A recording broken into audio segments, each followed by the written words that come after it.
বিবাহিত, একটা বাচ্চা আছে। আমাকে তো আগে থেকেই চেনেন, তাহলে এত নাটক কিসের? হাই, আমি সাদিক। এখানে এমপির ভাগিনা আমি, এমপি রায়হান চৌধুরী। নিশ্চয়ই তাকে চেনো তুমি। আমি একটা কোম্পানিতে ম্যানেজার পদে আছি, সব নিশ্চয়ই জানো। যদিও আমাকে তুমি এক দুইবার দেখেছো, আর তুমি বিবাহিত না, তা ফিগার দেখেই বোঝা যায়। তো এবার বলো, আমাকে মিথ্যে বলছো কেন? সাদিক কথাটা বলে লালসা ভরা দৃষ্টিতে হুমায়রার শরীরের দিকে তাকিয়ে থাকে। হুমায়রা ঘৃণায় চোখ মুখ কুঁচকে ফেলে। সাদিক ছেলেটা তাকে ভালোভাবে না চিনলেও সে খুব ভালো করে তাকে চিনে। সাদিক তো শুধু ফিহার ফ্রেন্ড হিসেবেই তাকে চিনে। হুমায়রা দাঁতের দাঁত চেপে ফোনটা চেপে ধরে। হ্যাঁ, ভিডিও রেকর্ড হচ্ছে সব। সাদিকের মুখ দেখা যাচ্ছে ভালোভাবে। সাদিকের মুখ থেকে কথা বের করার জন্য বলে, আমি যে মিথ্যে বলেছি এটা আপনি কিভাবে বুঝলেন? কাউকে দেখে বোঝা যায় বুঝি মেয়েটা বিবাহিত না অবিবাহিত। হতেও পারে আমি বিবাহিত, সেটা ফিহা জানে না। এত এক্সপেরিয়েন্স নাকি আপনার যে বুঝে যাবেন আমি অবিবাহিত? এসব বাহাতের খেল আমার। দেখতে সুন্দর আছো মেয়ে, এক রাতের জন্য কত নিবে জানিও। যত চাও দিতে রাজি। তোমার মতো বহু মেয়েকে বেড়ে এনেছি, তাই শরীর চিনতে ভুল হয় না আমার। নির্লজ্জ ছেলে, এসব কথা বলতে লজ্জা করে না তোর? মা বাপ এই শিক্ষা দিয়েছে তোকে? হ্যাঁ, ব্রিজফোন মা, আমার আশেপাশে যেন তোকে না দেখি, নয়তো জেলের ভাত খাওয়াবো তোকে। হুমায়রা দাঁতে দাঁত চেপে কথাটা বলে। রাগে শরীর থরথর করে কাঁপছে তার। এই ছেলেটার সামনে দাঁড়াতেও ঘৃণা হচ্ছে। হুমায়রার কথার বিপরীতে সাদিক হা হা করে হেসে বলে, বাহ, তোর মুখে কথা ফোটে দেখি। প্রথমে ভেবেছিলাম হাবলা একটা মেয়ে সহজে পটিয়ে নিতে পারবো, এখন দেখি ভালো কথা বলতে পারিস। সেদিন আমার নানি যা বলেছে তাই দেখি সত্যি। গ্রামের মেয়ে, টাকা নাই নিশ্চয়ই। চল, এক রাত কত নিবি দিব। তোর পরিবারে বোন থাকলে তার কাছে শুনিস সে অন্যের থেকে কত নেয়, সেটা শুনে আসিস। আমি কি জিনিস সেটা তুই আজ সন্ধ্যায় বুঝবি। সন্ধ্যার সময় আমার কাছে আসবি নাকি? সাদিকের কথাটা কানে তোলে না হুমায়রা। সেখান থেকে তাড়াতাড়ি কেটে পড়ে। ভিডিওটা তার মামাতো বোনের আইডিতে সেন্ড করে, সাথে আরো কিছু জায়গায় সেভ করে। এটা যে করেই হোক তার থাকা চাই। সাদিক জানলে নিশ্চয় ডিলিট করার চেষ্টা করবে, সে কারণে বেশ কিছু জায়গায় রেখে দেয়। তারপর দেরি না করে হোস্টেলে আসে। হেঁটে আসতে 10 মিনিট লাগে। এসে গোসল করে খাওয়া দাওয়া করে বেডে সে ফোনটা নিয়ে ফেসবুকে যায়। AR Chowdhury group of industries manager ও এমপি রায়হান চৌধুরীর ভাগ্নির গোপন তথ্য ফাঁস। জানা গিয়েছে সাদিক শিকদার এর মেয়ের সাথে ফ্ল্যাট করার জন্য এক্সপার্ট ছিলেন। আজ বিকেলে একটা ভিডিও ফাঁস হয়। তারপর সন্ধ্যার আগে প্রায় 15 থেকে 20 জন মেয়ে সাদিকের নামে থানায় কেস করে। পুলিশ অফিসার সাদিক শিকদারকে গ্রেফতার করেছেন। কাল কেসের শুনানি যদি প্রমাণ হয় সব সত্যি, তাহলে 10 বছরের জেল হতে পারে, যা গোপন সূত্রে জানা গিয়েছে। নিউজটা ভাইরাল হয়েছে রাত 8টার মাঝেই। এমপি চৌধুরীকে নিয়ে নানান কথাবার্তা উঠেছে।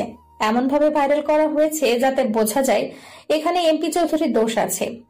হুমায়রা নিউজটা দেখে মনে মনে বলতে থাকে, এটা তো শুধু মিস্টার চৌধুরীরা, আরো কি কি হবে সেটা দেখে যান আপনারা। আমি জানি কাল ভয়ে কেউ শুনানিতে আসবে না, কিন্তু তাদের আনার দায়িত্ব যে আমার। সবাইকে নিয়ে আসব, আর এমন একটা প্রমাণ আমার কাছে আছে যা একজন দিলেই আর কোনো প্রমাণের দরকার হবে না। উচিত শিক্ষা হয়েছে বাবা, তোমার ভাগিনা বলে একদম ছাড়াতে যাবে না বলে দিলাম। হাজার মেয়ের জীবন নষ্ট করবে আর শাস্তি পাবে না, এটা হলো নাকি? মেয়েরা সস্তা না যে ব্যবহার করবে আর ছেড়ে দিবে। ছি, 15টা মেয়ে এসে প্রতারণা কেস দিয়েছে, কিছু বুঝতে পারছো? আবির চৌধুরী কথা বলার ভাষা খুঁজে পায় না, কিন্তু রায়হান চৌধুরী রাহুলের কথার শেষে কিছুটা ধমক দিয়ে বলে ওঠে, রাহুল, তুই ছোট মানুষ, ছোট থাক। কি করব না করব সেটা না হয় আমরা ঠিক করব। গিয়ে দেখ, সব মেয়েরা মিথ্যা কথা বলছে। হয়তো সাদিককে কেউ ফাঁসিয়ে এমন ভিডিও বানিয়েছে। আমিও দেখব কিভাবে সাদিককে জেলে আটকে রাখে। ছি চাচ্চু, তোমার লজ্জা লাগছে না এসব বলতে? মেয়েরা তাদের চরিত্রের নিজেরা দাগ লাগাবে কিভাবে? তোমার মানসিকতা এতটা খারাপ জানতাম না। হুমায়রা মেয়েটা সঠিক বলেছে, তোমরা সবাই খারাপ। রাহুলের কথায় রায়হান চৌধুরী চেঁচিয়ে ওঠে। আবির চৌধুরী এগিয়ে এসে বলে, রাহুল, এসব নিয়ে কথা বাড়াস না। সাদিক আমাদের আত্মীয় না চাইতেও যেতে হবে। বাবার মুখেও একই কথা দেখে রাহুল আরো রেগে যায়। মুখ বাঁকিয়ে বলে, সেই তো বাবা, এবারই সব পুরুষ বাজে, নোংরা। হুমায়রা মিথ্যা বলে না। সেট আপ রাহুল, ওই মেয়েটাকে তো আমি দেখে নিব। ওকে নিয়ে আসার জন্য পাঠিয়েছি কয়েকজনকে। ওই মেয়েটা তো ভিডিও ভাইরাল করেছে। আজ আসুক, তারপর দেখব কি চায় মেয়েটা। কেন আমার দুর্নাম রটাচ্ছে? সাদিকের সাথে আমার কেন জুড়ে দিবে? হয়তো তুমিও এমন। রাহুল, মুখ সামলে কথা বল। আমার বিরক্ত লাগছে সব কিছু। চাচু প্লিজ, নিজের ক্ষমতা ব্যবহার করে সাদিককে ছাড়িয়ে নিও না। পাপ যে করে আর যে সহে, দুজন সমান অপরাধী। পাপের শাস্তি পেতে দাও সাদিককে। আমার বাড়ির ছেলেরা কখনো খারাপ হতে পারে না। আমি মোটেও পাপ সহ্য করছি না। 10 মাস পর এমপি ভোট আছে। আমার মান সম্মান আমি খোয়াতে পারবো না। কোনটা ভালো সেটা না হয় আমি বুঝে নেব। আবির চৌধুরী অসহায় হয়ে স্ত্রীর দিকে তাকিয়ে বলেন, এসব কি হচ্ছে? কেন, কি হচ্ছে দেখতে পাচ্ছ না? তোমাদের বংশ ধ্বংস করার জন্য কেউ এসেছে। আমরা কি কোনো অন্যায় করেছি? না, তোমরা তো সাধু। আবির চৌধুরী আর কিছু বলার ভাষা খুঁজে পান না, চুপচাপ অসহায়ের মতো বসে থাকেন। এদিকে রোজিনা চৌধুরী বাড়িতে ছিলেন না, মেয়ের বাড়িতে গিয়েছিলেন। এসব শুনে বাড়িতে আসার পর নাতি আর ছেলের ঝগড়া দেখে চেঁচিয়ে ওঠে, চেঁচাতে চেঁচাতেই বলেন, ওই মাইয়া ডাকে আমি তোর শেষ করবো আজ। আমার স্বাধীন নাতনিটার নামে দুর্নাম রটায় আমি বসে বসে দেখবো নাকি? ওই রাইহান, যা তো ওই মাইয়াটারে নিয়ে আয়। চুপ করো দাদি, তোমার নাতি সাধু না সেটা মাথায় ঢুকিয়ে নাও। আর ওই মেয়েটা আর আবাল মেয়ে নিজ আইডি থেকে ভাইরাল করার কি ছিল? গাধা, আসলেই গাধা। রোজিনা চোখ বড় বড় করে রাহুলের দিকে তাকায়। ছেলেটা যে হুমায়রার সঙ্গ নিচ্ছে সেটা বুঝতে পেরে আরো চিল্লাচিল্লি শুরু করে। বাড়ির সবাই এই নিয়ে কথা বলতে থাকে। এমন সময় হাজির হয় হুমায়রা। তাকে ঘিরে 7 জন গার্ড দাঁড়িয়ে আছে। রাত 9টা বাজে। এত রাতে তাকে এখানে আসতে হলো? রোজিনা চৌধুরী তার দিকে এগিয়ে আসছে হাত উঁচু করে। হুমায়রা বুঝতে পেরে হুট করে সেখান থেকে কেটে পড়ে। চট দিতে না পারায় ঝুঁকি সামলে উঠতে পারেন না উনি। হুড়মুড় করে মেঝেতে পড়ে যায়। হুমায়রা খিলখিল করে হেসে ওঠে। বাকিরা দৌড়ে রোজিনা চৌধুরীর দিকে এগিয়ে আসে। রায়হান মাকে সোফায় বসিয়ে হুমায়রার দিকে এগিয়ে আসে। হুমায়রা নখ দিয়ে শাসিয়ে বলতে ইচ্ছে করছে, মিস্টার রায়হান চৌধুরী, কি বলবেন দূরে থেকেই বলেন। আপনার আশেপাশে আসলে আমার গা গুলিয়ে আসে। আপনাকে আর আপনার পরিবারকে আমি ঘৃণা করি। আমার আশেপাশে আসলে আমার বমি পায়। দূরে থাকুন আমার থেকে। কি বলবেন দূরে থেকে বলুন, আমি শুনছি। কিন্তু না, বলতে পারল না। নিজেকে ভীতু করে ধীর কণ্ঠে বলে, গায়ে হাত ওঠাতে আসবেন না স্যার। কেন ডেকেছেন আমাকে বলুন। আপনার জন্য এত রাতে এখানে আসতে হলো আমার। আমি কি কিছু করেছি? ন্যাকা সাজো আমার কাছে। ভিডিও ছেড়েছে কেন?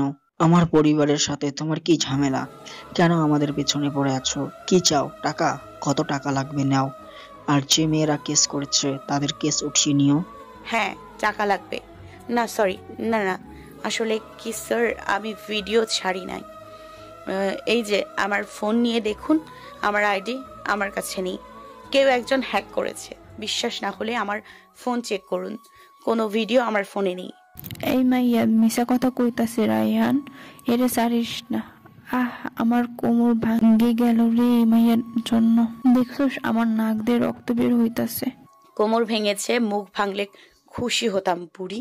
হুমায়রা কথাটা বলে ঠোঁট কামড়ে হাসে। রাহুল চোখ ছোট ছোট করে তাকেই লক্ষ্য করছে। মেয়েটা এত সাধু সাজছে কেন বুঝতে পারছে না সে। রাহুল অবিশ্বাস্য হয়ে হুমায়রার ফোন চেক করে। ঠিকই আইডির পাসওয়ার্ড চাচ্ছে, এমনকি কোনো ভিডিও নেই। রাহুল আরো চেক করে বোঝার চেষ্টা করে ফোনটা সত্যি হুমায়রার কিনা। রাহুল কিছু না পেয়ে চাচুর উদ্দেশ্যে বলে, চাচু ফোনে কিছু নেই আর আইডিতে ঢোকা যায় না, পাসওয়ার্ড চাচ্ছে। মেয়েটা হয়তো সত্যি বলছে। তবে হ্যাঁ, এই মেয়ে সাদিক যে বলেছে দুপুরে নাকি তোমার সাথে এসব কথোপকথন হয়েছে। আর কণ্ঠ তোমার। হ্যাঁ, এটা ঠিক যে আমার সাথে এসব কথা হয়েছে। আমাকে অফার দিয়েছিল, কিন্তু আমি সামনে ছিলাম। ওনার সামনে কিভাবে ভিডিও করব?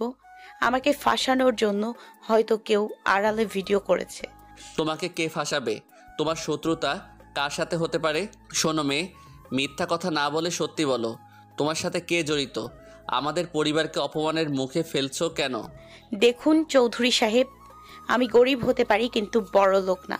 হুমায়রার কথায় সবাই তার দিকে ভ্রুকুচকে তাকায়। হুমায়রা হিহি করে হাসার চেষ্টা করে বলে, সরি, লোভী না যে টাকার লোভে এসব করব।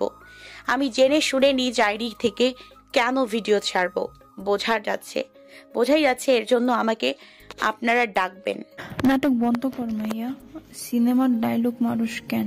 চৌধুরী সাহেব করণ বাদ দে। ওই মাইয়া তোর মাকে বাপকে পরিচয় বল। রাহু নাতি ওই মাইয়ার থেকে জনের ঠিকানা নে। রোজিনা ফুঁসে উঠে কথাটা বলে। হুমায়রা চোখ মুখ শক্ত করে ওনার দিকে তাকায়। পরক্ষণে নিজেকে স্বাভাবিক করে বলে, বাপের পরিচয় নেই, মারা গিয়েছে অনেক আগে, তাই ওনার পরিচয় বলতে পারবো না। আর রইল মায়ের কথা, আমার মা পবিত্র অপবিত্র জায়গায় ওনাকে আসতে দিব না, সে কারণে ওনার পরিচয় বলতে পারবো না। রায়হান, আমি আগেই কইছিলাম এই মাইয়া ভালা না। দেখ গিয়ে হের জন্ম ঠিক আছে কিনা নাই। এই মাইয়া নোংরা, আমার বাড়ি থেকে বের করে দে। আর যার জন্ম ঠিক নাই হে আমার বাড়িতে থাকতে পারে না। দেখ বুড়ি, একদম আমার মায়ের নামে কথা বলবি না। আমার পরিচয় তুই সহ্য করতে পারবি না। দেখা গেল হার্ট অ্যাটাক করে মারা গেলি, কয়েকদিন বেঁচে থাক, আরো অনেক কিছু হবে, সেসব দেখে না হয় মরিস।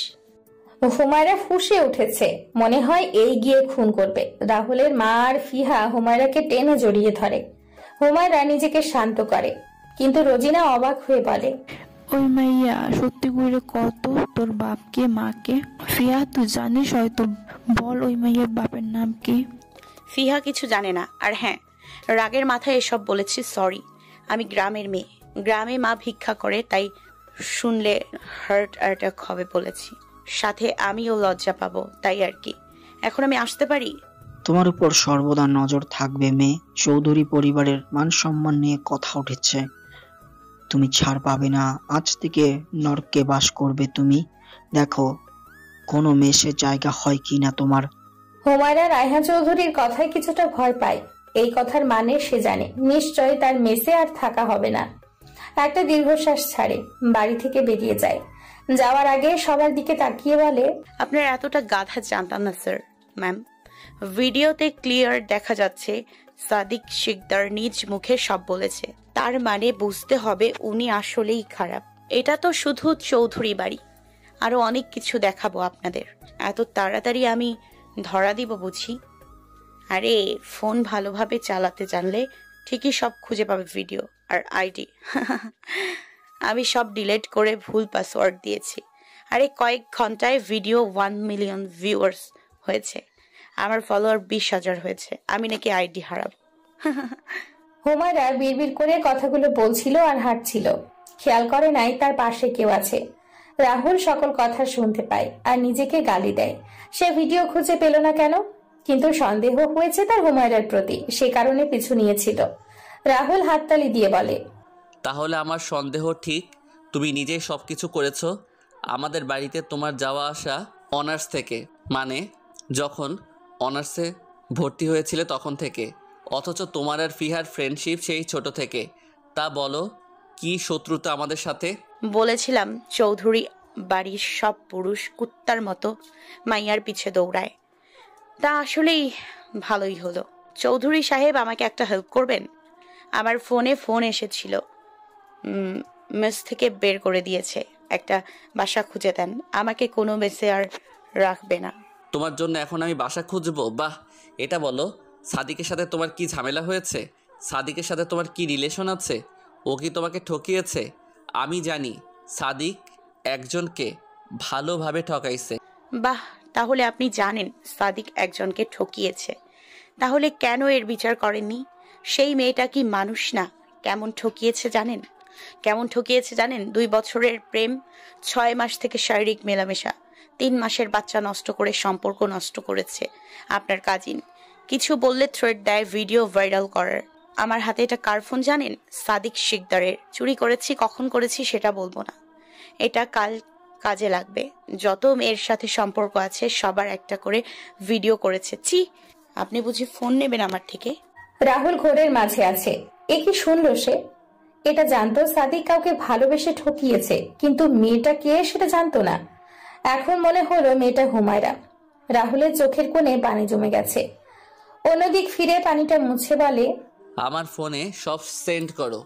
তোমার ফোন হারালে আমি কাল প্রমাণ দিব। সত্যের সাথে থাকতে আমি রাজি, ভয় নেই। আমি থাকার ব্যবস্থা করে দিচ্ছি, চলো। বাহ, ভালো লাগলো মিস্টার চৌধুরী, ধন্যবাদ।